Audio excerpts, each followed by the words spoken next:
This is the best advice from top athletes and coaches. So let's start with number one. The biggest question that anybody in this series or anybody has in general is, I have a limited amount of time. How can I get better in the shortest amount of time possible? Okay. Everybody wants to get better, but everybody has a limited amount of time. And time is always going to be your X factor. If I gave you two choices, one here, A and B, your first choice is you can have the same amount of money as Warren Buffett, but you have to have his age. Or you can have $0, but you're 20 years old. Which one are you going to take? Almost everyone's going to take 20 years old with no money in their pocket. Because even though you have billions of dollars as Warren Buffett, you don't have any time to enjoy it. Okay? So time is always the X factor. In our situation, our question is, how can we get better with a limited amount of time, and how can we get better in the shortest amount of time possible? Okay? By far, the fastest way to get better in the sport of jiu-jitsu is by doing situational training. Okay? What you see everyone do is when they go out to train, they go out, they do a round. Most people are trying to win every round because of their egos. So you see a majority of every round being spent in guard, top and bottom, where like one guy's trying to pass and the other guy's trying to defend. And not much else happens usually if the guys are relatively equal level. Okay, so there's a massive discrepancy in the time spent in normal positions, guard, top side control, things like that, than there are in bad positions and these different obscure positions that you don't really see too often. Okay, when you do positional training, it forces you to get good at specific positions: attacking the back, defending the back, attacking arm bars, defending arm bars, closed guard, top and bottom, escaping and defending mount, escaping and attacking turtle position, which you don't really see too often, attacking the legs with various forms of ashigarami that you can use, things like that, where you start in a specific position and you go from there. So what this does is it trains you to always try to force your opponent into these specific positions. Okay, if you have two people, one person who's been training 20 years and one person who's been training 10 years, that's a big difference. Okay, you have one person who's been training twice the amount of time as the other person, total training time. But the person who's been training 10 years has been doing situational training. And the total training time, let's say the person who's been training, just for example, 20 years has trained 10,000 hours total. But the person who's been training for 10 years has 20,000 hours in, or has 5,000 hours in a specific position.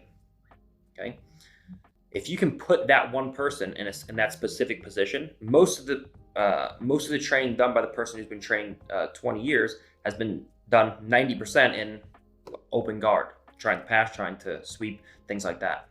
Whereas if the person who's been training 10 years has been training 5,000 hours, half of his time in leg locking situations or in back situations, if he can put you in one of those specific situations, he has a massive advantage over the person who's been training twice as long as him.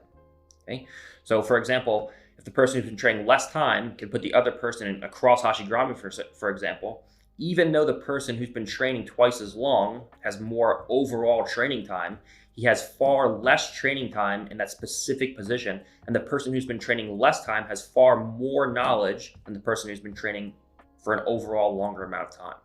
Okay, so by putting yourself in these specific situational drills, you can acquire a massive amount of knowledge in these specific situations and always try to force your opponent into those positions.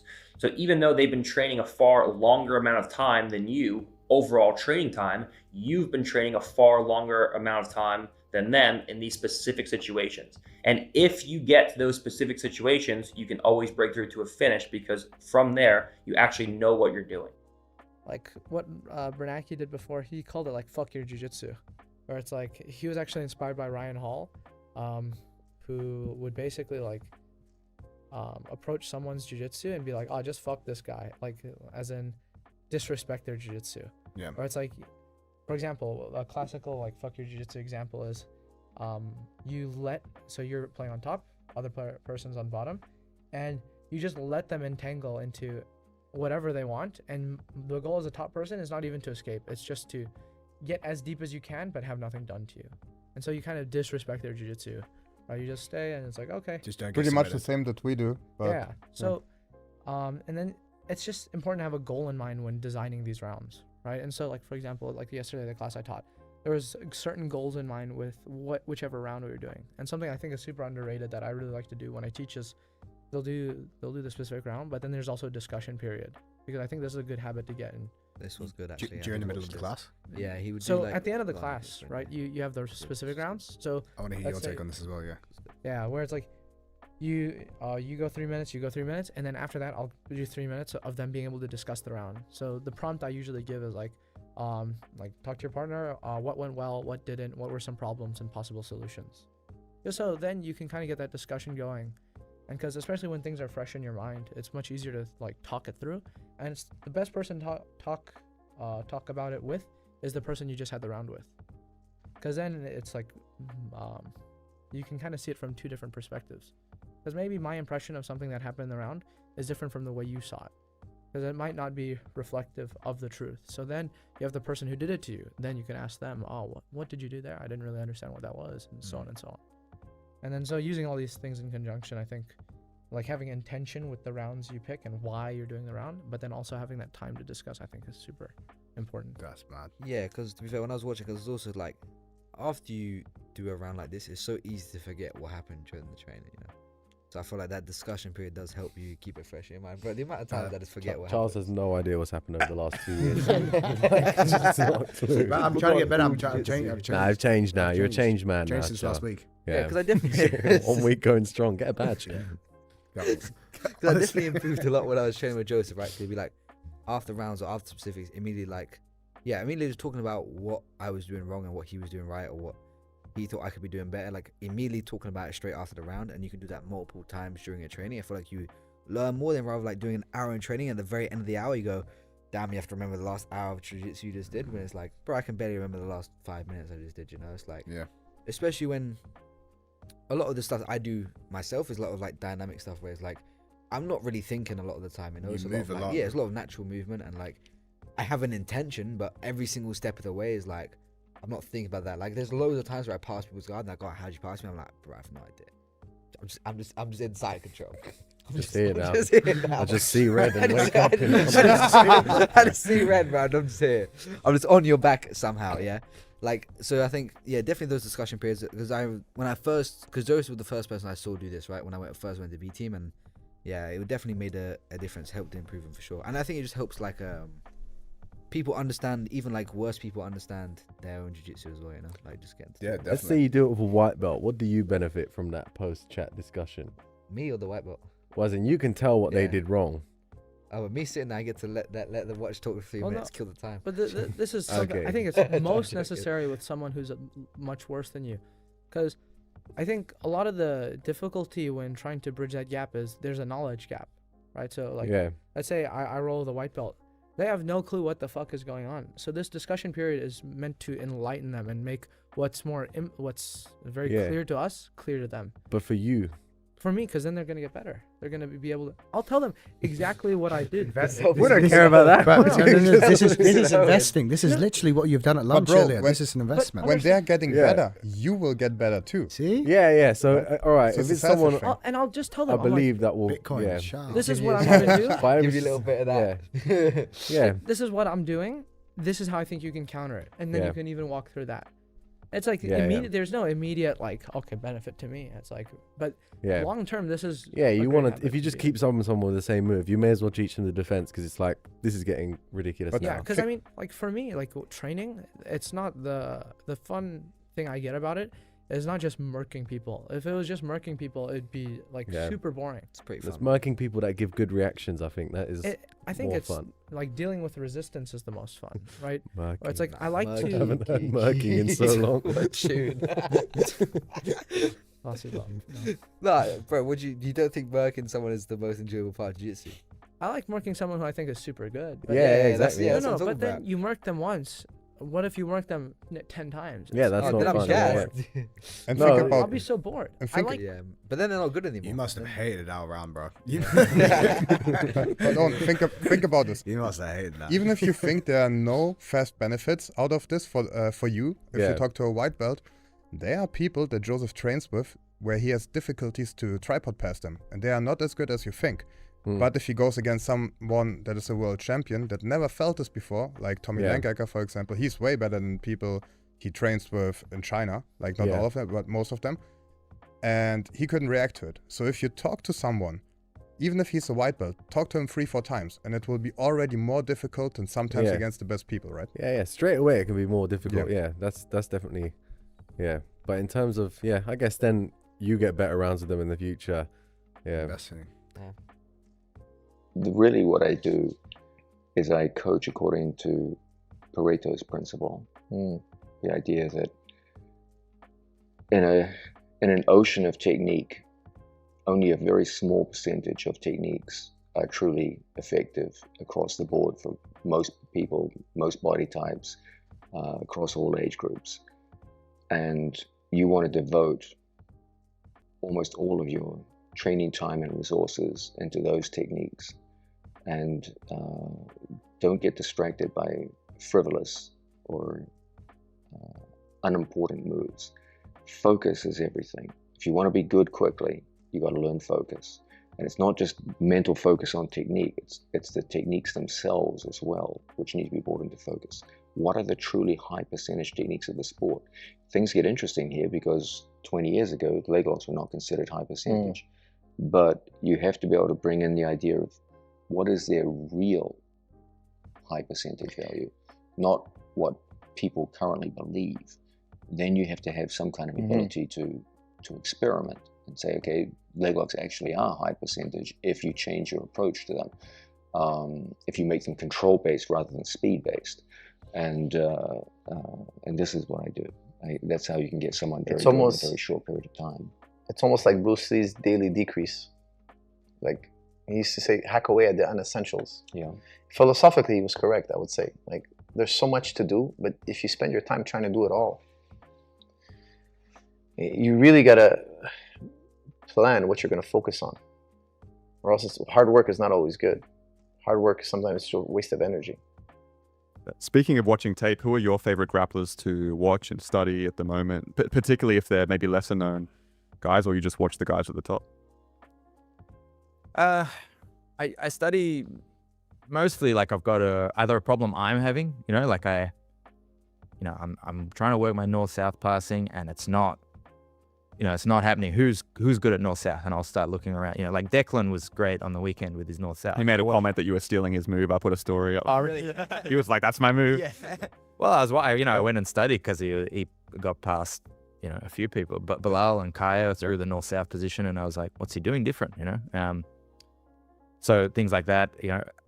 Ideally, you get someone who's good at a position.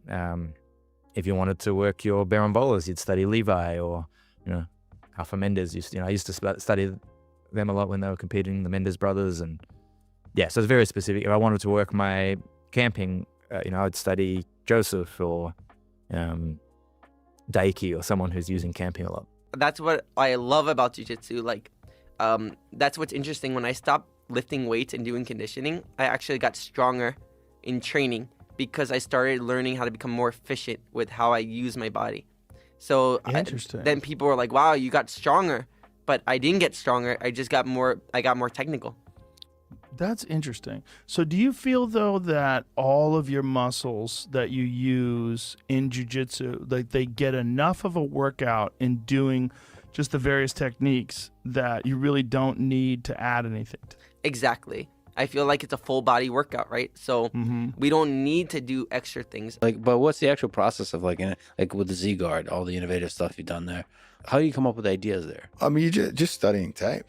Just study tape and try to reverse engineer. Like if I see something or I train with someone and it feels, when you have those moments where you're like, oh, I don't even know what they're doing here.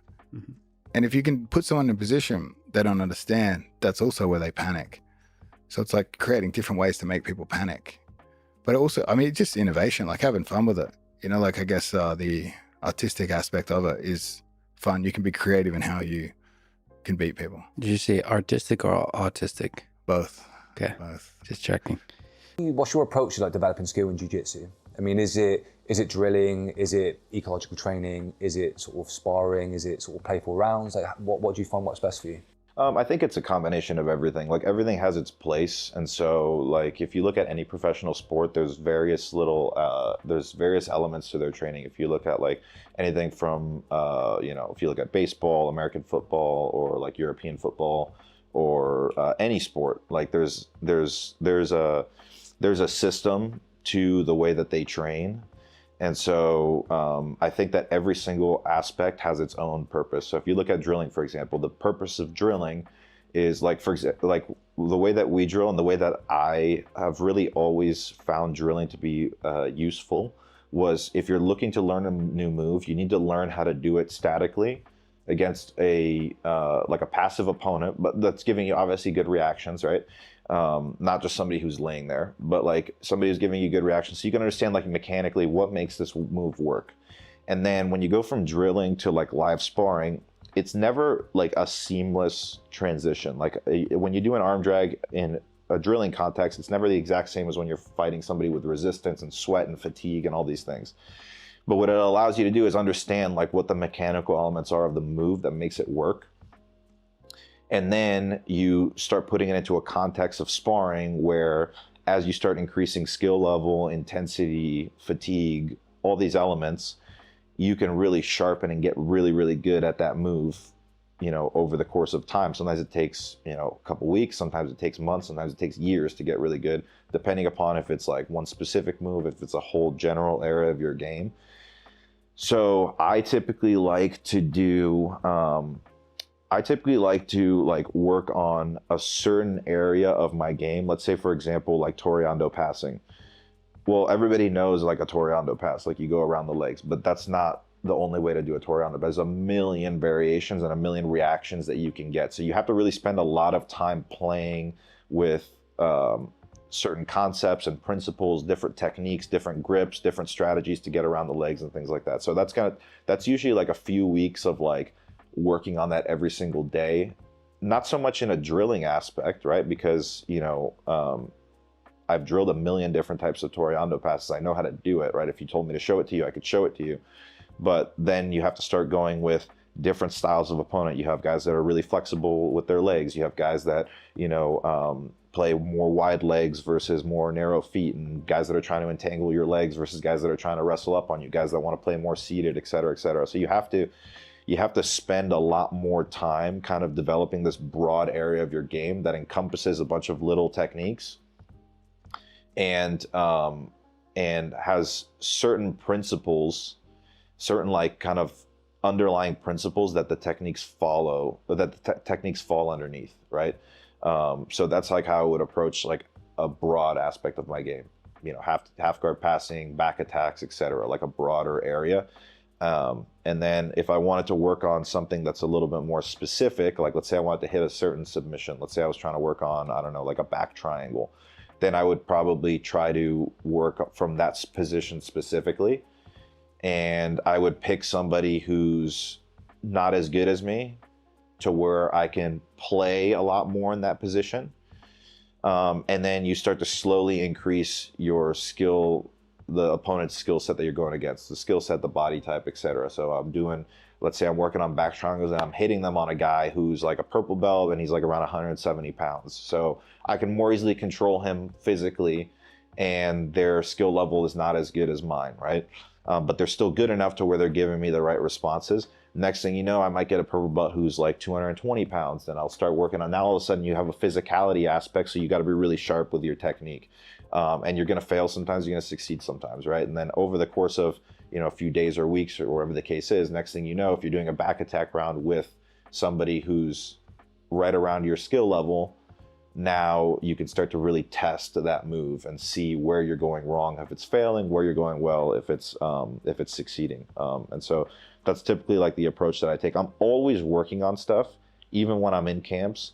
The only difference is that when I'm in a camp, I'm working on really not so much building new skills, but just really sharpening the ones that I know that I'm good at and the ones that I'm going to need for that rule set. There is intricacies to that journey towards perfection. There's a lot of people that do jiu-jitsu for decades and don't get better. No, because they don't train the way they should. They don't train to get better, they train to get tough. There's a big difference. Most people, they train to get tough, so they are tough. You know, like we were talking before, they don't practice the weakness. You want to be really good at jiu-jitsu, you have to practice your weakness, not your strength. You have to practice everything, but you have to be equally strong in every position. They all exact the same. You know, your guard, top, bottom, side control, top, bottom, turtle, half guard, mount, back. I mean, you pick, takedown. And then you get into details of escaping triangle, applying the triangle, escaping arm lock, different scenarios of, the one thing is defending the arm lock when you have your arms very close to your body. The other thing is to defend the arms when your arm is, almost getting, and then when he got your arm. So there's so many things to practice that you need to repeat them over and over again until you're confident enough that when you get there, you have a chance. And you could do the same kind of thing for even the final stages of a cross choke from mount. Everything. I love the confidence you ooze, but the mindset, Matt, it's fucking incredible. It's not something you've always had. Yeah. I mean, and it gets better as time goes on because confidence is built in the gym, right? Yeah. Like if you're lifting with 5 other guys and you're posing together in the mirror and you can clearly see you're more symmetrical, you're more defined. Like the confidence comes from positive results in the gym, right? So like if you're lifting with guys and you can clearly see in the mirror, okay, I'm in better shape than this guy. Yeah. You're gonna have confidence when you go into competition. It's the same thing in jiu-jitsu. Like if I'm trying to hit an armbar in training and I hit 2 out of 10, I'm probably not gonna be that confident when I go to competition. But if I'm working on a new move, or I'm working on that armbar and I hit 8 out of 10 or 9 out of 10 or 10 out of 10 armbars, I'm like, okay, like I can do this. So there's nothing, I mean, at least now at this stage in my career, there's nothing in my life that would cause me to question my confidence. Like I do good in the gym, I do good in competition. Like I beat the best guys up in the world. So there's nothing really that would shake my confidence because I feel comfortable everywhere. And that confidence is built from positive results over time in the gym. When I learn a new move, I'm not great at it. I'm not terrible either. Like I can't hit a new move on the second best guy in the world maybe on day 1, but I can hit it on a blue belt, a purple belt, a brown belt, and then I work up to the best guy in the world. So over the course of a month, 2 months, I take that new move and now I'm hitting it on the second best guy in the world, and that's how you build the confidence over. It's not just like false confidence where it's just like, yeah, I'm the fucking best, but it's like the guy in the bar who thinks he can fight. He's like, yeah, I'm the fucking best, but and then he goes into a fight and he just gets tired in 30 seconds and like gets beat up. So I think that true confidence is built from positive results over time in the gym. And also if your training's a little bit staggered, it feels like the progression therefore might be quite hindered or slow. Yeah. Why is that wrong? Why is that bad? I guess this is where I wonder if someone just taught me a load of techniques, would I learn quicker? No. So I think, well, here's a couple things I think about when you say that. So one is what it means to have someone tell you something. There's nothing wrong with that. Having conversation about what's going on and being inspired by the words or experiences of others is part of the ecological process. Your friends, your culture, the people you interact with, all affect what you see in the world. And how you see it. So I think these conversations, these sharing of techniques, is completely valuable. The thing that I am thinking about is how much value does it has in comparison to the other interventions we can use to start initiating and understanding and performing behaviors. Because it's more than just, hey, let me show you this, right? And so we can't just be stuck in the field of, hey, let me just show you this. Now, the reason I think we're addicted to this is because of how fluid the intellect is. The intellect loves to hear answers because it makes you feel like you know it. All you have to do is remember. Just take the note. It'll be yours. But what we fail to realize is the person that's giving you that answer oftentimes had to dig through the shit to find it. And the reason they can deliver it to you so easily is because they spent the time developing a true understanding of what things are. That's why they're able to regurgitate it to you. But if you just remember what they said, do you really know anything? Now, your mind doesn't know the difference. It just feels good to be told what to do. Now, on the other side of things, the trial and error process feels daunting. Just like you said, you got a kid, you got other shit going on. You don't want to think about jiu-jitsu 24 hours a day. But that's the price we pay to be good at anything. And I think that because we are a pedestrian community, we are a hobbyist community at large, we want the fruits of our labor to come easier than they actually do. You know, we're fooled by our own desire to have the quick answer tomorrow. And then we just build a system that supports that emotional need. And then we've been living in response to it ever since its inception. I think now I'm not drilling so much because it's right before comp, but Yeah. usually so back home, the training sessions we usually have in Shanghai, it'll start at 8, 9, or 10, one of those, depending on who's available. And then it'll go till 2 or 3. And the first, Jesus, but it's not intense. So there's a class at 12 or 12:30. So I'll try to arrive let's say average it's 9, and then I'll try to drill and do my own stuff for all from 9 to 12. 3 hours of drilling. It's not just drilling. It's not I have a whole shtick about drilling that I can talk about, but measured resistance, basically. Well, not too much resisting, or you drill on white belts kind of thing. It's not. I'm not opposed to rolling in this first period. We can roll, but it's really kind of sandboxing it. Right, for everyone. So there's a huge group of people now, most of the guys who train fairly full time, they'll come to this. But at least what I think of drilling is that you should drill with no resistance if you can't perform the move. Yeah. So if you just can't do it, then you can drill it with super cooperative partner and so on and so on. But the moment your body can perform the move, then I think that you should either drill with mild amounts of resistance or drill with dialogue. Or it's okay, I'm going to do this. What are you guys going to do? What do you think you can do from here? How does this feel? Does this feel better? Does this feel better? What do you think are some options for you? What are some things that you think I can do better? Mostly talking rather than actually moving around. Yeah, I don't like drilling for reps. Yeah, generally. okay, agreed. I would avoid this. And the thing is, if you have a good partner, if both of you have a good knowledge in these positions that you practice, you can actually come up with pretty cool stuff in a short amount of time. In the beginning of our camp in Thailand, I think we drilled 2 times, each time 1 or 2 hours, I don't know. And both times we came up with stuff that, I would probably need to drill with someone else for 2 months to come up with stuff like this. So this is also pretty enjoyable. And I think this makes the drilling way easier. I believe Jozef and I could probably drill the whole day and be very happy about it, even if we don't spar. Let's say you were to teach a class, would you set drills? Because I still set drills, and I feel but I just make the drills hard enough that maybe some people will get them pretty fast, and then some people will just never get them by the time we move on to the next drill. And is that correct? Should you just be all right, play around with this, or should you just get people to complete the move perfectly before you move on? Depends what your goal is. Hell yeah. I'm really good at you jiu-jitsu. can't do it perfectly though. You're oh, this is. I mean, I think if you set a drill, it should be clear what the purpose of this is. It's because it's not just okay, you want to do this perfectly step by step by step. It's why am I doing these things? Why are these things important? And as long as they hit the notes that are important, I think it's fine. Because some people, they're I'll say, okay, I'm gonna put my foot here, do my hand here, and I'm doing this. But this is to illustrate underlying idea. It's okay, when I'm defending the back, I want to put weight into them so that they don't have a great ability to pummel their legs, because they're in a kind of an intermediate position where their abs are tense. But that's the main goal. So long as you're accomplishing that, I don't care how you do it.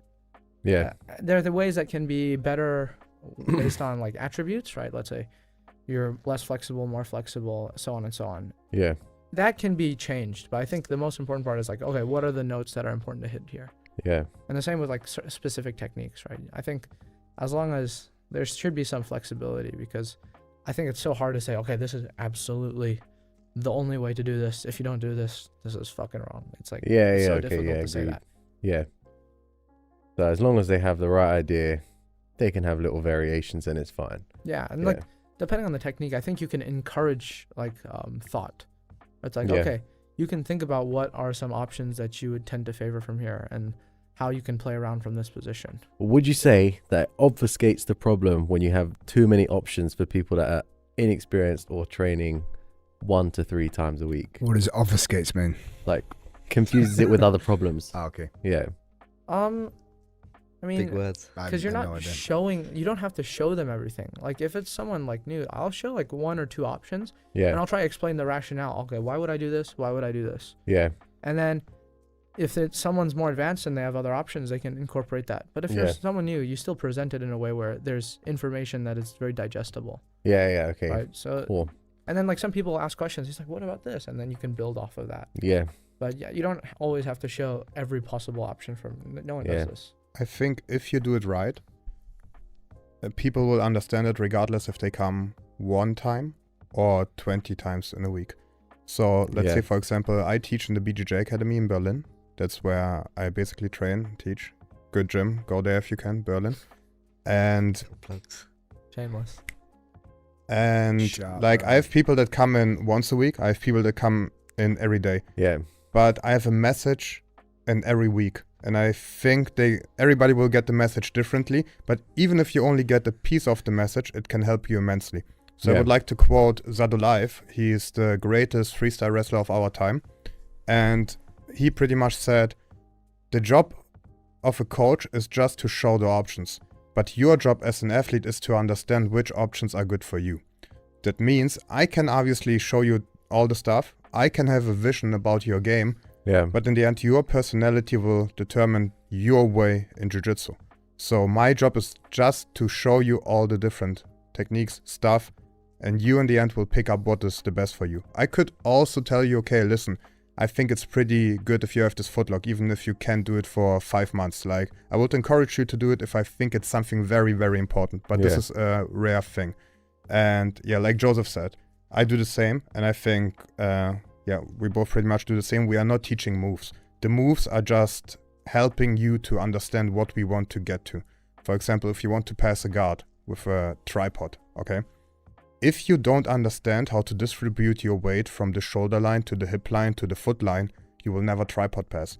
So if you understand what we teach you and if we do it properly, maybe you can complete a tripod pass, but maybe you can do a body lock pass out of it, a knee cut pass, because you understand one or even all 3 things that I talked about with the shoulder line, hip line, foot line. And that's how new stuff come up. And then I will steal it from you and then we move on with everything. Science, baby. Give details basically and they'll get the context of it and fit it in wherever they want. I think, the most important is like, why am I doing this? Why am I going for the tripod? It's not just like, oh, I like the aesthetics of a tripod. It's like, what function is this serving, right? It looks cool, bro. Aesthetics of a tripod. It's like, that tripod. It's like maybe you can make the argument, okay, I want to do a backflip pass, okay, aesthetically pleasing.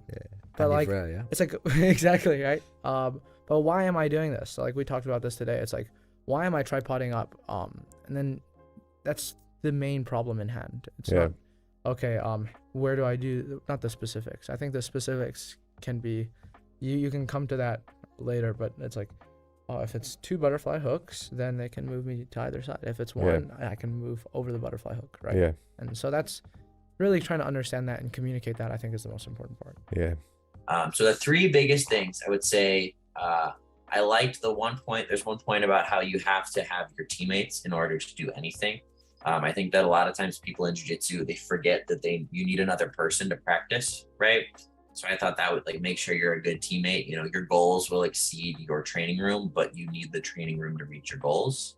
I'm trying to think. I also liked, he talked about how studying philosophy will make you a better grappler, because it will force you to think about, complicated problems, right? So it'll make you a better thinker, and being a better thinker will make you a better grappler.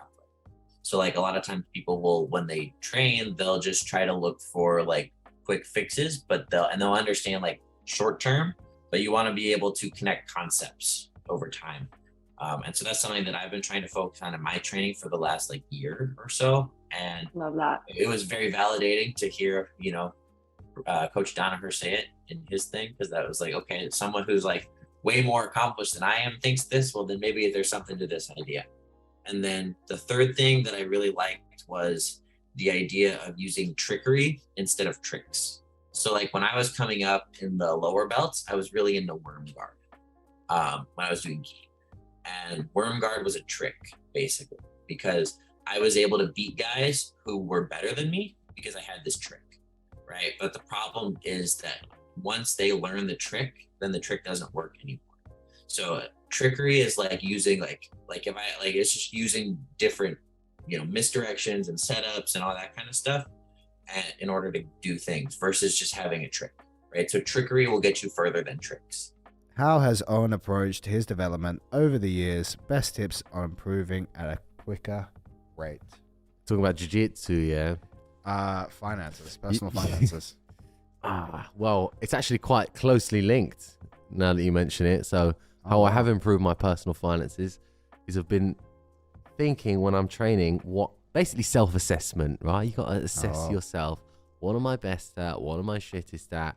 And if you are shit at something and you want to practice it, I would say to pick your rounds to suit what you are practicing so you can get that breakthrough, you know, detail, technique, understanding of the move, and then you move on to the next one. But critical self-assessment over time. You can't just go in and scrap. If you go in and scrap, you are doomed to be shit forever. And over the last years, yeah, just like do what entertains you. If you need help, buy an instructional. My instructional. So say like when you say choose your training partners carefully so you can go and hit the move that you're trying to practice on. You got to go, this guy's sweet for the move and I really want to hit this move. So I'm going to pick this guy and I'm going to see how many times I can get it or see if I can get it to work on him. And then once you get it to work on them, you have like a feel for when it's going to work, when it's not going to work. Then you can start to try it on more and more advanced training partners. So even if you do have the perfect scenario, it might still be, you might still encounter strong resistance because they're strong or just because they react fast or all this kind of shit. So yeah, that would be my idea. You want to just do what you enjoy first of all, so you don't get bored, and then practice it on people that you will actually be able to hit it on. And if there's no one, or it's like a really complicated set of moves, just get someone who's much weaker and smaller than you, and then just force them into that position through jiu-jitsu, and then apply your moves to them. Yeah. Fair play. That's a great answer. Thanks, man. I'm watching this man do a single leg round. I think it was with Wojcik, actually. And he's like playing with like a wizard. Sometimes he's not even. No, nothing. Yeah, Nothing. Sometimes it's just nothing. So I'm like, Ethan, play with a collar tie and a wrist grip.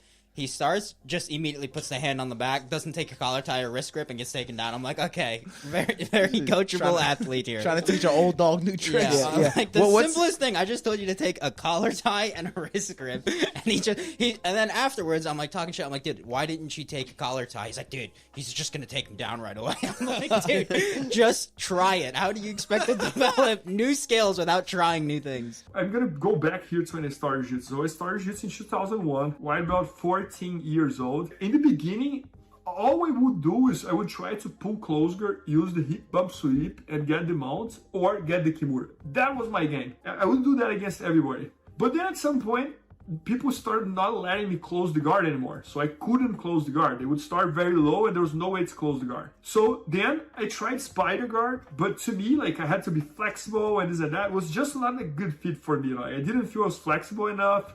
And then I tried butterfly guard. But in my opinion, butterfly guard for me was too much going on. You know, I had no grips. The guy was moving around. I have to follow him. I was kind of slow and this and that. Butterfly guard didn't work. And then I tried half guard. And then half guard, I love it for a few reasons. One, because it was so easy to pull. I could literally pull half guard anytime I wanted. All I had to do is lie down myself underneath my opponent and lock my legs on his leg. And that's it. He's on my half guard, and now I can play the shields, I can play regular half guard, I can play whatever I want. Immediately I felt like half guard is my thing. And then a similar thing happened with my over-under pass. Like I was yellow belt, a blue belt from my hometown school. His nickname was Coke, because he used to work at Coke, the soda company. And then he came to me and he was like, Bernardo, I think this is gonna work for you. And he showed me the over-under pass. So he was a blue belt, I was a yellow belt. And I did it, and I felt like a click. I was like, boom, man, this is good for me. And I was kind of struggling with knee cut. I was struggling with Toriano pass. Like, knee cut was never my thing. Toriano, I thought I needed the speed and this and that. And over under was my thing, you know. I was like, man, this works for me. So it was, again, almost like a click. So here comes the first conclusion. I mean, like, I think in jiu-jitsu there's thousands or hundreds of techniques. You're gonna try a bunch, but there are a few that you're gonna feel like a click. You're gonna feel like, oh man, this works for me. This is like my style. And those techniques are the ones that I call like the core. Those will become your core. So for example, in my game, what's my core? My core is half guard when I'm on bottom and over under when I'm on top. This is my core. And now comes the second part. Now the second part is like, how can you expand your core? How can you grow around your core? On half guard, the way I expanded my core was I developed this single leg half guard, which is the one I grabbed the lapel underneath the leg and I tried staking down to the single leg. I developed the deep half guard, which I used the Faria sweep from there.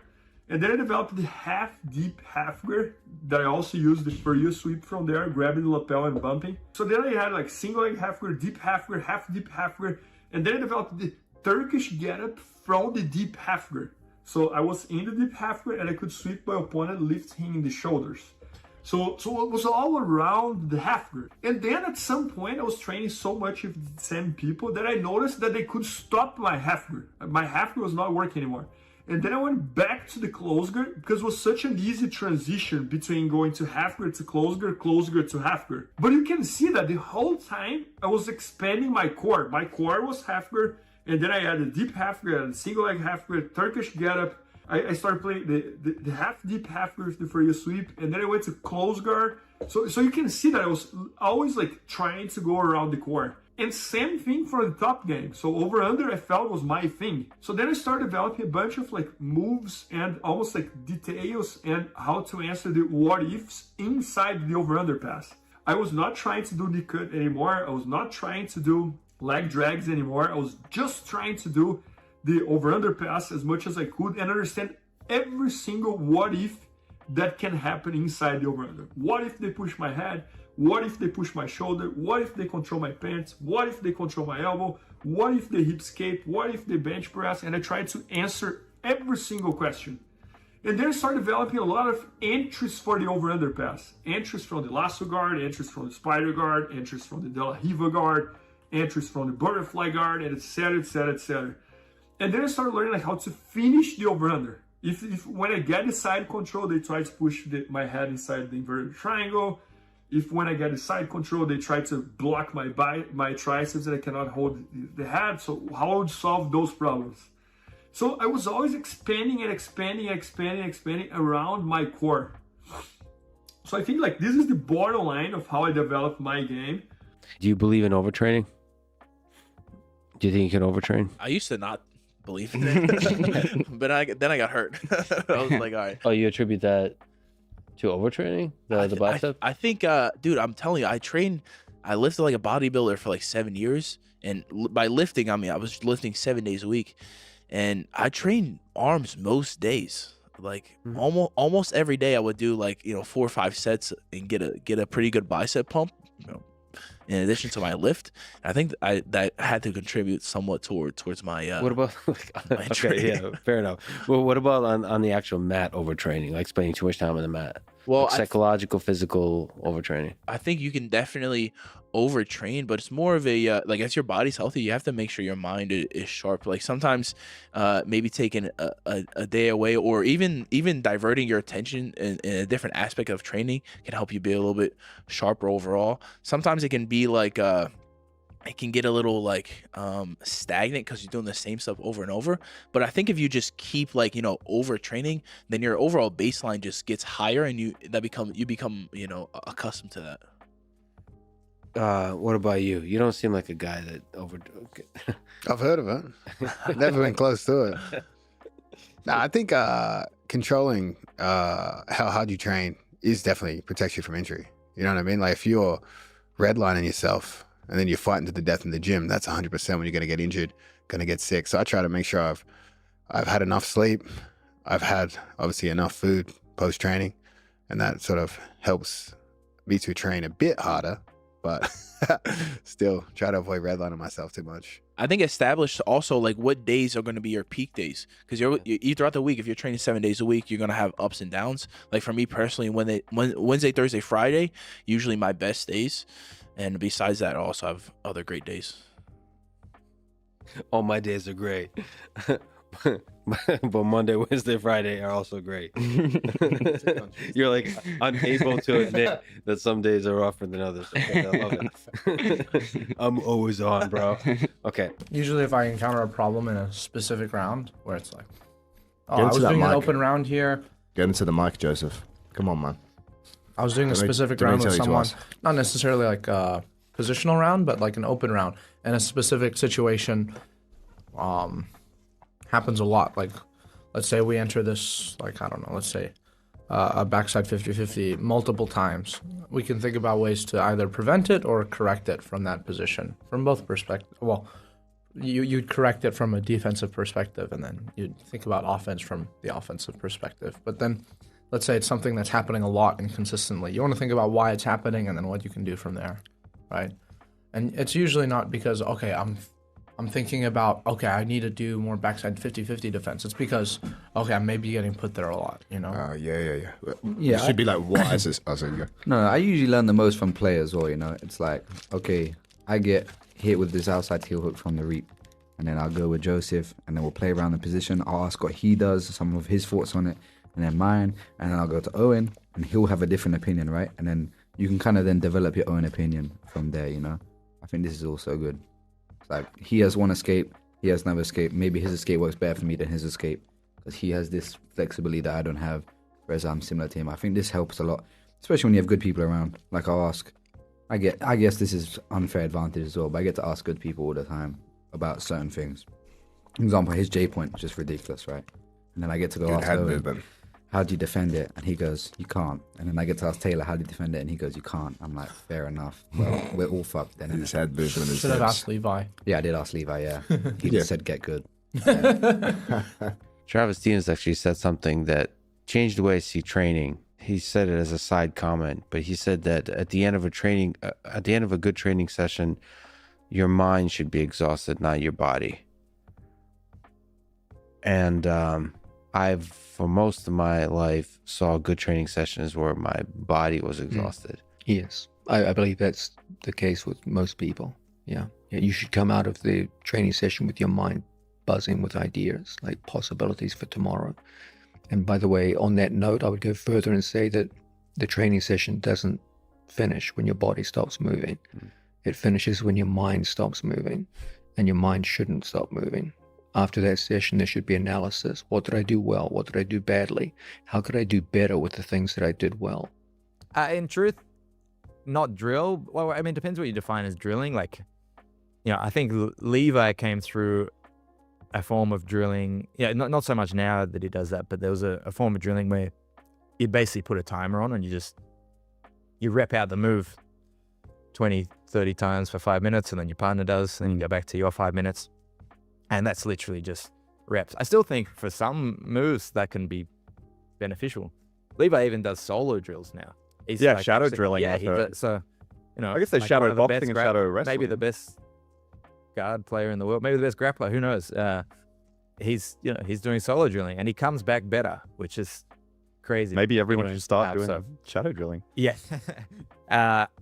But pretty much everyone that I've seen is good, like, studies, and they'll often come in an hour before training, and they might not be like repping things, but they're like sitting in position. Like, you look at Bilal, and this was the same with like a Jeremy Skinner when he was here, and someone was like, dude, like, you've probably spent 60 hours in the past 3 months just sitting there holding a foot, like practicing different angles that you can apply pressure. I'm like, what more can you fight? But there's more. I was talking to Bilal before. There's still more. But he's still juice doing that every day. Out of that foot. Yeah. So I mean, you can say that doesn't work, but look at the guys to me, the guys that are doing that seem to get better. So I think like this sort of troubleshooting, like getting a feel for things, you are getting feedback. Like, hey, like, can you move here? Like, it's not just a static. Like, you lie down and I'll. We spoke about like Jozef does this a lot, right? Yeah. He calls it tinkering, and it's tinkering. Yeah, I try to do the same. You know, I try to do it in rolling. I try to do it in situational stuff. So yeah, it's a psychological way out. So like the thing is like, do you want to be good at what you do? This is your standard of behavior. If you train 2 days a week, you're going to be, how good can you get in 2 days a week? Or if you want to be a world beater, you're going to have to use most of your life to do it. And so again, when a hobbyist says, I don't really want to put that much pressure on myself. Well, great, you're never going to be any good. So what you're telling me when you say you're a hobbyist is that you're not interested in getting better. You're telling me that you have a limit to what you think you're capable of, and you're going to stop when you get uncomfortable. You're not telling me anything about the nature of skill acquisition. You're telling me who you are. And so that's why it bugs me. Like, the thing is I'm going to try to help you. I'm going to try to design practices to make you more skillful. 2 days a week, I'm going to try to make you the best 2 day weeker that's on planet Earth. You know what I mean? If you're a world beater, I'm going to try to get you there. But again, we can't draw these fucking fake lines. I'd rather someone come say, hey coach, I only got 2 days a week. How good can I be in 2 days a week? Well, how consistently can you train 2 days a week? And we'll see how far you go, but you're probably going to only focus on your friends you're training with in here. You're probably not going to go out there and compete. So now let's talk about some goal setting for me specifically as a competitor. All right. So as far as training goes, so there's 2 portions. There's training and there's competition. Right now we're talking about training. In training, you always want to go into a training session with goals in mind. Okay. At any point, I should be able to look at you and ask you, what are 3 things you're working on, and you should be able to tell me A, B, and C. Okay. If you just go into a session mindlessly and just roll around, you're not going to come out much better than when you started. But if you go into a session with a specific thing that you're working on every single time, whether it's guard passing as a whole or whether it's something very specific from half guard that you're working on, right? You should have goals in mind, both short-term and long-term. Okay, what do I want to work on this week? What do I want to work on in the next 5 to 6 months? What I want to work on in 12 months from now, and in 5 years, where do I see myself? Okay, you should have a vision for where you're trying to go, right? And if you don't have a vision, you find yourself training over 6 months, a year, 3 years, 5 years, and you see you're not getting better, as fast as you could be.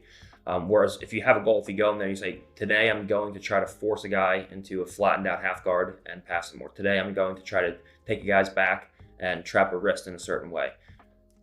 If you're actively thinking about that, that's what's important. Okay, so you should have goals, and you should be able to go in every day and come out of the session a little bit better in one specific area than you were when you went into the session, versus just going in. And this is a great way too to not get bored of the sport. Okay? If you just go into the same thing every single day, it's just like, every single day I just go in, I train, I roll hard, and then after 5, 10, 15, 20, 25 years, that gets boring.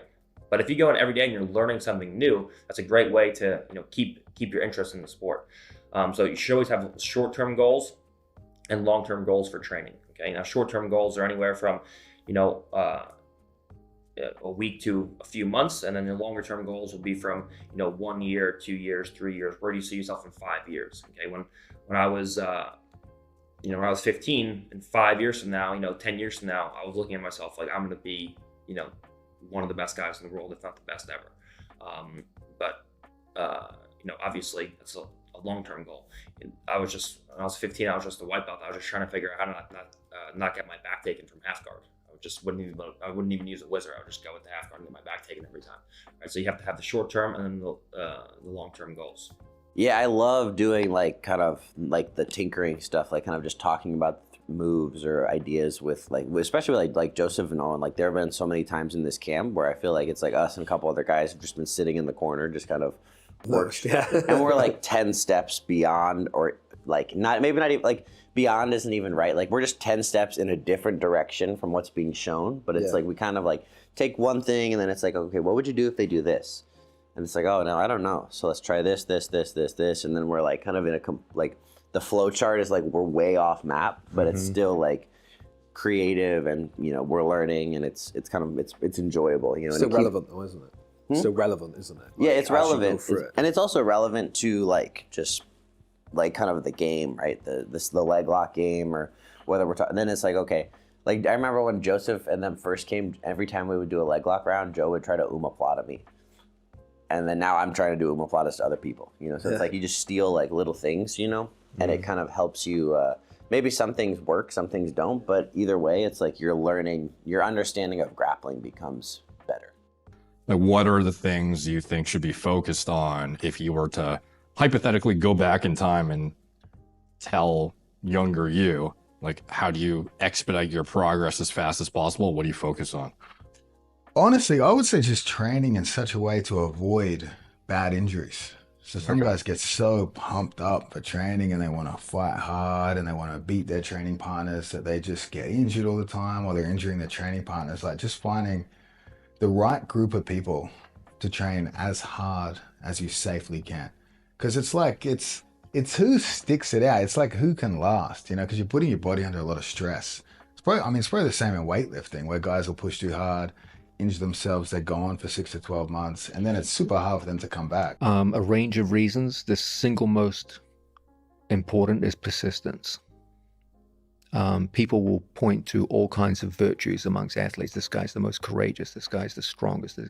These are all virtues. But the one indispensable virtue is persistence. The ability just to stay in the game long enough to get the results you seek. But what does persistence really look like, if we can just break that apart a little bit? It's actually, this is a great question you're asking, because most people see it as a kind of simplistic doggedness where you just show up every day. That's not it. The most important form of persistence is persistence of thinking, which looks to push you in increasingly efficient, more and more efficient methods of training. Famously, people talk about the idea that the hardest work of all is hard thinking, and they're absolutely right. Okay, coming into the gym and just doing the same thing for a decade isn't going to make you better. What's going to make you better is progressive training over time, where you identify clear goals marked out in time increments, 3 months, 6 months, 12 months, 5 years, and build those short-term goals into a program of long-term goals.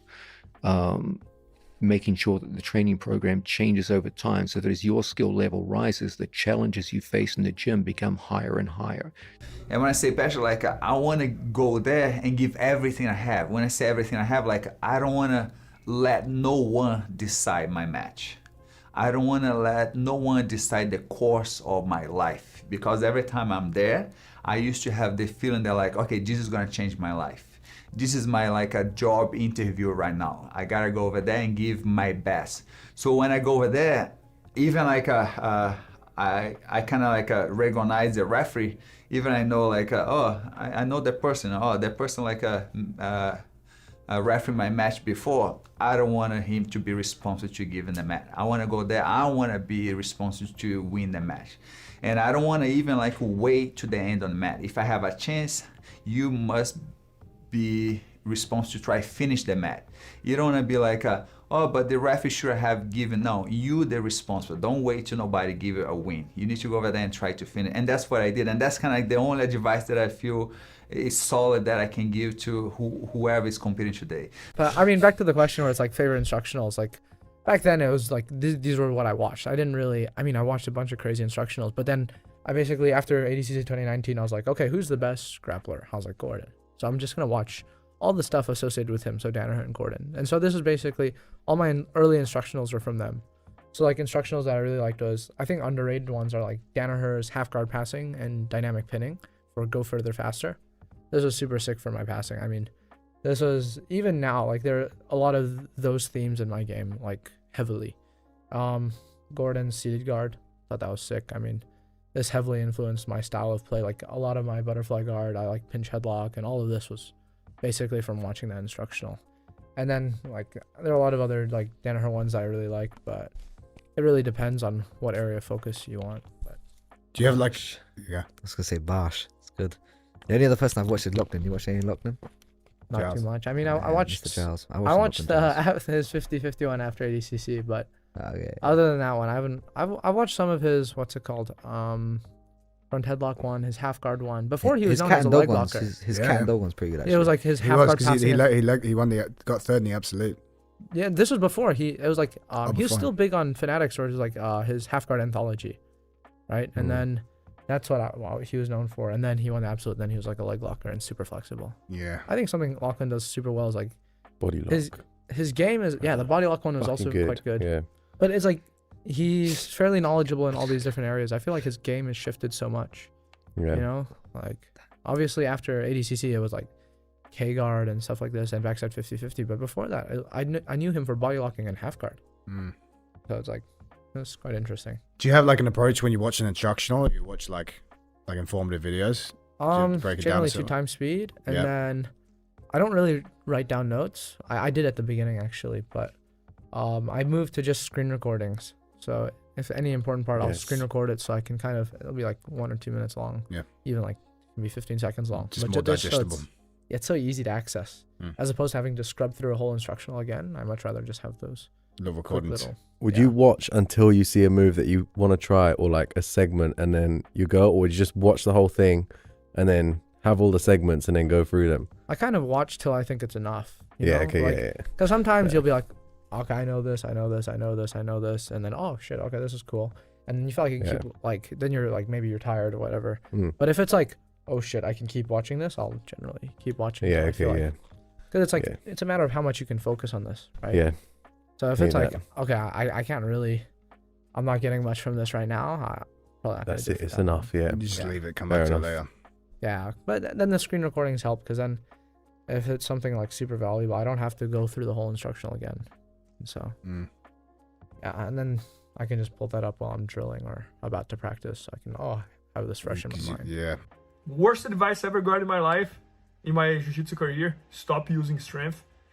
Best advice I ever got in my jiu-jitsu career, if you're not getting tired, keep using the strength. And this disclaimer here that we should have some common sense, you know, like if you're rolling for white belt, focus on your technique. There's no reason to lose a lot of strength with him if you have a lot more technique than him. If you're rolling for a guy who is the white belt considered a black belt, right? If you are also a white belt, use your strength. But if you're rolling for a person that's way lighter than you and maybe lower belt than you, don't use a lot of strength. If you're rolling for GUR, don't use a lot of strength. But if you're rolling for a guy who's your weight, your level, your belt or higher, there's no reason for not using the strength if you're not getting tired. I think this is all that we talked here. Guys, this is my opinion. And so, like, again, at a fundamental level, I think for the most part, you can't really go wrong with, like, especially early on in your career, like, you should be trying to train as much as possible. You should be pushing yourself. You should be kind of taking those risks and, in a sense, like, beating yourself down a little bit, because that shows to a coach and to yourself that you can, like, push beyond your limits. You're reaching, you know, you're kind of reaching a new peak every single time. And then once you get to that level, then the nuance, I think, comes into play. Yeah. I think a lot of people are looking for nuance too early. And because everybody wants a fast way to get somewhere, and they're like, oh, well, the professional athletes are doing this, so I gotta freaking drink, like elderberry juice or whatever, because that's what's gonna make me the freaking, you know what I mean, or something like that. Yeah. But like, the reality is that people don't look at, like, these guys spent like a decade and a half just busting their ass. Then they got to a point where a little detail made a difference. You can't cheat jiu-jitsu, can you? Yeah, exactly. The skill acquisition is the most important thing. Yeah, exactly. Like, if someone's more skilled and they're the same weight, they're gonna beat you. Yeah. I think it's like that in a lot, like in every element of life that there is a high level. I think that's the case. Like, if you look at people that are incredibly, like, successful in business, like, everybody's trying to do like what they're doing when they're really successful. Like, everybody wants to know, like, fucking Jeff Bezos, like, investment strategies, but like, the dude was in his fucking garage, like, building a business for fucking 20 years, and then he became a billionaire, and now all of a sudden, like, has a compounding ability to grow his business, whereas like he had put in the hard work first. So honestly, I think one big thing for me, something I actually started doing once B Team was formed, was filming all of your rounds and then watching it every day, because then you can see what specific problems you're having, and then you can base your positional rounds around those problems. So really what I've noticed is people who really desire to do the work, they'll already be working. A lot of the people that have had success in my gym as they interacted with me were people who just came in every day and did what they were supposed to do, and they did it with desire, and they did it with passion, and they did it with direction. So when I meet those individuals, I try to flame that. I try to fan that flame. You know what I mean? It's like, yeah, man, let's be more consistent. Let's be more focused. Let's create goals for ourselves. Let's try to reach those goals. You know, how far do you want to go? And I just try to, get them pushing in that direction and try to commit to the things they say they want to become, or the things that they're actively trying to become. Yeah. Yeah, no, that makes sense. I do agree with you that I think a lot of people that are super, super fired up about it in the beginning kind of burn out a little bit. So the consistency thing is so important. Yeah, it's funny. A lot of my guys who kind of just stuck around have always been the quiet ones. I don't know why. It's just the weirdest thing. Like I had a guy recently who's come to me, he's like, oh, my goal is to, be out there with you guys at the ADCC Opens. And as soon as those words came out of his mouth, I knew that he wasn't going to be the guy. And actually 3 weeks later, I haven't seen him. And after like 3 weeks training, I haven't seen him since. And so this seems to be a common trend. I actually heard this thing that it's best not to say your goals out loud because your mind or whatever doesn't know the difference. So you get the same little rush for saying a thing as you might do if you accomplish the thing. So it's better to kind of keep it on the inside and just work silently in your direction. I try to be at the gym twice a day, every day when I'm back, just because I travel a bit more than these guys. So I try to be there 8 and 12 every day, hang out in between. Usually train both of those sessions, depending on how my body feels. So doing positional, doing every technique, positional, live. I should probably do more positional, but because I'm just trying to work on wrestling and stuff, and especially leading up to the Volkanovski's last fight, I was trying to wrestle more and focus on those areas even before I traveled over there, just some experimentation with some stuff. But yeah. How do you experiment with stuff? Like so there's like regular positional stuff, but when you have ideas, where do you do it during the training sessions, or do you do it outside of that? Do you get together with somebody? Usually every session I show up with something I'm thinking of, usually something from top, maybe something from bottom, and then I just try to maybe pick the right people. Some people, obviously, I'm just fighting to the death with. It's not a good time to experiment. And then others, obviously, you can play around with ideas on. Okay. What about you? What's a perfect week look like? You said you're 100% now. Yeah. Honestly, I have pretty much the same schedule as Nicky Rod. So Monday, Wednesday, Friday, I do twice a day, every other day, once a day. And then normally noon practice is like our biggest class. That's where, all the pros go in. So I tend to do more open rounds there. And then we have a 7 p.m. class as well, which is more hobbyist. And that's where I'll do my positional rounds and, force myself to be put in bad positions. When I'm What's back your home, schedule like? Yeah. I usually do like one session, but I have it be fairly long. And then I'll have partners come in and out depending on how their schedules work. Okay. So you have like your window here and you go like as much as you can while you're here. Like, and then, I do still train. I'll go from like 9 or 10 o'clock to like 1 or 2 o'clock back home, but it's one session. So it's I can a fucking long session. So I can, but my sessions aren't like, okay, here's the class we drill. It's like a lot of like workshopping stuff. And so usually I'll have What do you mean? It's the way you teach, right? When you teach yeah. it, yeah. So like you have, correct me if I'm wrong, but like you have them talk about the techniques amongst themselves, and like you add in something of yours, and then again they like kind of drill it and brainstorm and talk about it. Oh, I have a question for you actually. So when you're back home and you're watching instructionals, are you drilling exactly what you see in the instructionals, or do you see the instructionals and then you're like, all right, in live training I'm going to try this? Like what's your learning when there's not a set class, there's not set high-level training partners, like how are you and your group of guys progressing, or how are you making sure that you're progressing at a fast rate? Yeah, so for sure, I think that's a good question actually, because what's it called? Depending on what the movement is and how familiar I am with what's surrounding whatever is being taught in the instructional. Like, for example, if it's something I'm fairly competent in, like let's say it's like some sort of deli Hiva sweep. So in that situation, I wouldn't necessarily drill the move so much, as opposed to I would more try to do specific rounds, because the movement is fairly familiar and it's nothing too hard to do. Just applying it. Yeah. If something's more difficult, so sometimes if I had trouble with some leg entries or like the movement itself is difficult, then I'll just focus isolate on repping the movement itself. Will you rep the movement out? Like if it's hard to do, whatever? If I can do it, and in terms of performing the actual movement in itself, is difficult, then I'll rep it. But if it's easy, like if you do like some half guard pass, doing the movement itself isn't difficult. It's knowing when to hit it and like the timing of it exactly, and being able to recognize the situation. So that'll mostly depend on the movement itself. Like if I'm trying to hit like a seonagi, then I'm gonna probably have to rep it a lot more. And same with like most wrestling exchanges, I'd say. So like any move you start off like as you're progressing through the sport, like you start off with a difficulty, and they, then like one move will be like more broad. Like like you said, De La Riva, like De La Riva already, but like if there's some spin off this guy's doing, then you have to like drill it once or twice. But you get De La Riva, so now it's just about like timing it and live. Yeah, like I definitely think I have like I don't like the drills where it's like, okay, do this like drag 100 times. I think I'm not very fond of those because like you're doing something that's fairly simple in terms of maybe if your goal is to get like better cardio, but I think there are better ways to do that than doing 100 like drags. Probably. But you don't need another person. The only time I'd rep for numbers is if, okay, I feel like I'm having trouble performing the technique. So like a lot of takedowns and stuff. Maybe I'm bad at the footwork, then I have to actually rep it. Yeah. But I'm not gonna rep the leg drag unless it's like a specific situation. Just like the ones in the gi. I feel like that's so dumb. I'm not very fond of those. I think it's kind of dumb.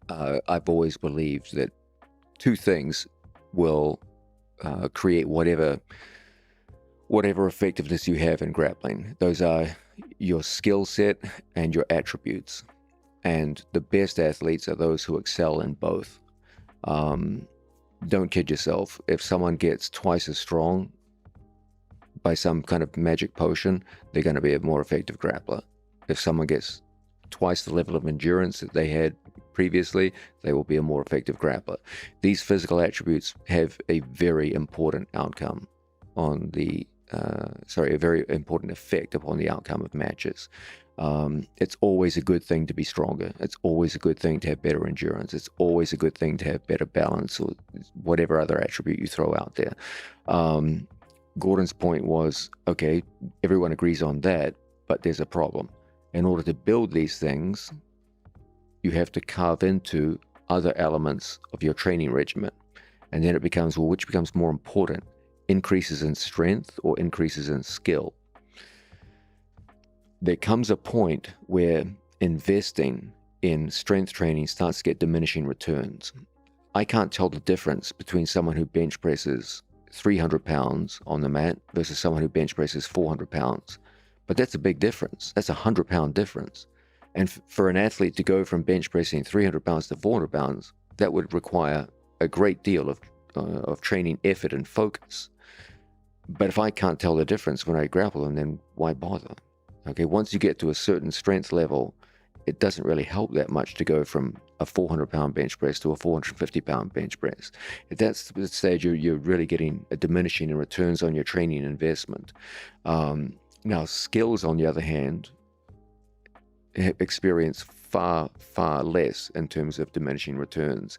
Every new skill you develop can translate very, very well into big increases in performance.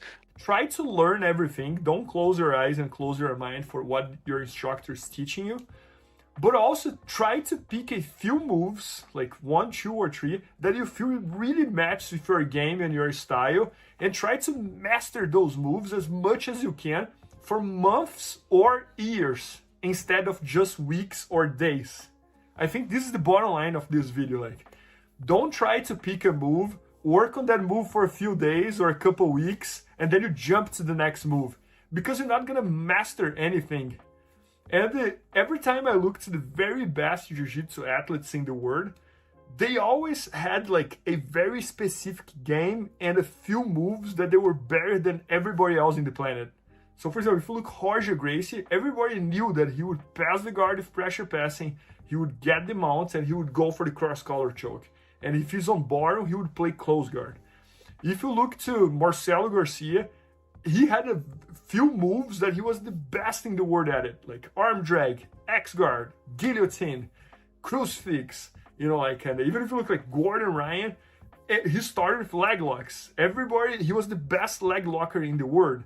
And then he developed like back attacks, but there was a few moves that he was the best in the world and nobody could stop those moves if he would get there. I don't do much conditioning outside of jiu-jitsu. Like, I mean, I've done assault bike before, but I feel like the thing that's helped me Get into that mic, boss. Fuck that bike, bro. But that bike does give you great cardio. 100%. The thing that I feel like helped me the most though was like when we were doing the camp, the B team camp, was like Dima's high heart rate rounds. It's like more of a joke now, but it legitimately helps because instead of focusing on necessarily winning the round, you're focusing on tiring yourself. So let's say you get to a great position, you just forego that, and then you work in a position that's going to get you tired. And I feel like because then you can continue to grapple, but then you're also pushing like your own like cardio. Yeah, I feel like that's helpful. At the thing as well, so it's super specific. So like at jiu-jitsu, you're pushing the high heart rate. I think this is also the difference between the comp rounds and the high heart rate rounds, right? Whereas like people think the high heart rate is just people trying hard, then they get to a good position and they sit on the back. But he won't let you sit in good positions. You have to like let them go and continuously try to work to get yourself tired. Like you're not allowed to like, bro. If you pass the guy to mount, and you're not tapping him, you have to get off of mount and start passing again. Like you can't just sit in mount and get like, and then start breathing again. You have to continuously push yourself to the point of fatigue where you're like, you don't want to do it anymore. You know that just you're like, you can't breathe, and then you're still trying to pass, and the other guy's also as tired as you because. Obviously, in B team, it helps that you have people similar level. If you're a lot better than the guy, it's hard to do this. But you can do it, right, if you're just continuously forcing scrambles. You probably need a shark tank at that point. Yeah, but you can shark tank. Or someone who doesn't give up. If you have people like this, someone else who has good cardio and doesn't give up, even if you're better than them, it'll be annoying if they don't give up. You can get tired. What's it called? For the high heart rate rounds, they shark tank Nicky Rod. Yeah, you got to, yeah. But everyone just gives up, you know. This is tough. It was like 3 people. Never surrender. That's 3 people for Nicky Rod. Yeah, 3 people. That was hilarious. Routines. Or now, obviously, as a hobbyist, I'm not going to tell grown men, grown women how to live their lives and how to build their routine around their training schedule. You all have very different lives, different responsibilities, families, things like that. So I would try to get a routine and stick to that routine. Okay, now you have a Monday, Wednesday, Friday, for example. Those are your days you go to jiu-jitsu, you spend 1 to 2 hours there, and those are your set days. Okay, so it's nice to have a routine in that sense.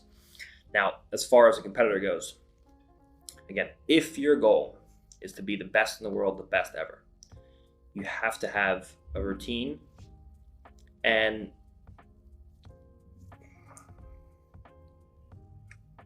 you pretty much have to have a boring life.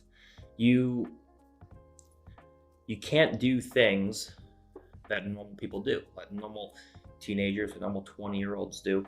I basically committed my life to jiu-jitsu from the age of 17 years old. That was my life. I didn't go to parties. I didn't go hang out with my friends that much. I didn't get drunk. I didn't do any drugs. I didn't do any of that. I committed my life to jiu-jitsu. My life and the life of, many champions who are, winning for years at a time, they have pretty bland and boring lives. I wake up every day, I go to training, I come home, I lift, and I go to sleep. I don't do pretty much anything. My dream car ever was the Cadillac CTSV. I bought it. I barely drive it because I don't take it into the city because it's too nice to take into that dump. I just drive my truck in every day, and the car just sits in the garage. So, I don't get to do anything. I don't go to the beach because if I go to the beach and I miss training, I don't go on vacations. The only time I ever travel is to compete, and whenever I do compete, I basically just in and out. I show up on a Thursday, I compete on a Saturday, I teach a seminar on Sunday, and then I leave. I don't travel without working. I don't go to the beach. I don't go to bars, go out to clubs really at nighttime. Because I always have to train the next day. I have to train. My number one priority is training. And if I was to take a vacation, let's say I go to, I don't know, Barbados for a week, or to Hawaii for a week, and I don't do a seminar, I don't work there, I can't enjoy it. Okay, I know that all my teammates are back home thinking about new things and training hard, and I know that when I get back it's going to be miserable, and I know that I'm not doing the things I'm supposed to be doing to cement my legacy. So I can't even enjoy it because I know that I should be training. So I'm just, maybe I'm just messed up in the head, but for me, I can't enjoy vacations knowing that I'm there when I should be training. So my routine every day is I wake up, I train, I come home, I lift, and I go to sleep. Maybe I play Mario Kart sometimes, maybe I watch a movie at nighttime to relax. But that's it. It's training, lifting, sleep, training, lifting, sleep, train for years and years. Anybody can do this for 2 months, for 3 months, for a year, for 2 years. Do this for 10 years and let me know how it is. Like everyone thinks like, oh, everyone sees the athletes with all this money and everything.